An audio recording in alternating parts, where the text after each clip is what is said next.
एक दिन the 20th of सितंबर जनकर ने डिसाइड किया कि वो युवराज को 10 टन एक पर्टिकुलर केमिकल बेचेगा अपनी फैक्ट्री से 8,000 रुपीज पर टन के हिसाब से।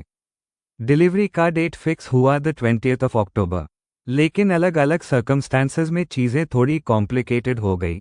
लेकिन पहला हम प्रोविजन को समझता है। Provision Indian contract act 1872 section 56 supervening impossibility. अगर कॉन्ट्रैक्ट फॉर्मेशन के बाद लेकिन परफॉर्मेंस से पहले कोई ऐसी इवेंट हो जाए जो कॉन्ट्रैक्ट परफॉर्मेंस इम्पॉसिबल कर दे, जैसे एक्सीडेंटल डिस्ट्रक्शन, तो कॉन्ट्रैक्ट डिस्चार्ज हो जाता है।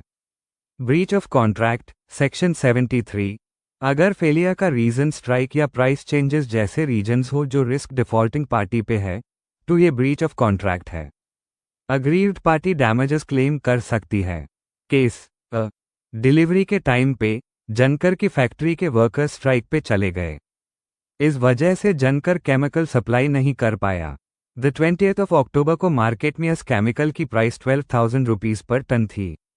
इंटरप्रिटेशन स्ट्राइक की वजह से सप्लाई नहीं हुई, लेकिन ये सुपरवीनिंग इम्पॉसिबिलिटी नहीं है क्योंकि स्ट्राइक का रिस्क जनकर पे था, इसलिए ये ब्रीच ऑफ कॉन्ट्रैक्ट माना जाएगा। Calculation of damages loss per ton equals 12,000, 8,000 equals 4,000 rupees, total damage equals 4,000 गुना 10 ton equals 40,000 rupees Jankar Yuvraj को पे करेगा। Case B the 1st of October को जनकर ने युवराज को इन्फॉर्म किया कि वो सप्लाई नहीं करेगा क्योंकि मार्केट प्राइस बढ़ गई है और केमिकल का प्राइस अब 10,000 रुपीज पर टन हो गया है। द 20th ऑफ अक्टूबर को प्राइस फर्दर 12,000 रुपीज हो गई।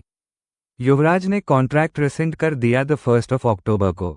Interpretation commercial hardship, price rise, supervening impossibility का ग्राउंड नहीं बनता।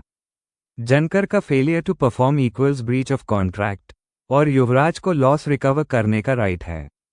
Calculation of damages loss per ton equals 10,000, 8,000 equals 2,000 rupees, total damage equals 2,000 गुना 10 ton equals 20,000 rupees Jankar Yuvraj को पे करेगा।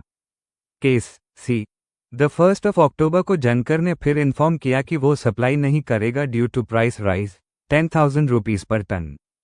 युवराज ने कॉन्ट्रैक्ट कंटिन्यू करने का डिसाइड किया और द 20th ऑफ अक्टूबर तक वेट किया, लेकिन द 19th ऑफ अक्टूबर को फैक्ट्री में केमिकल फायर में डिस्ट्रॉय हो गई।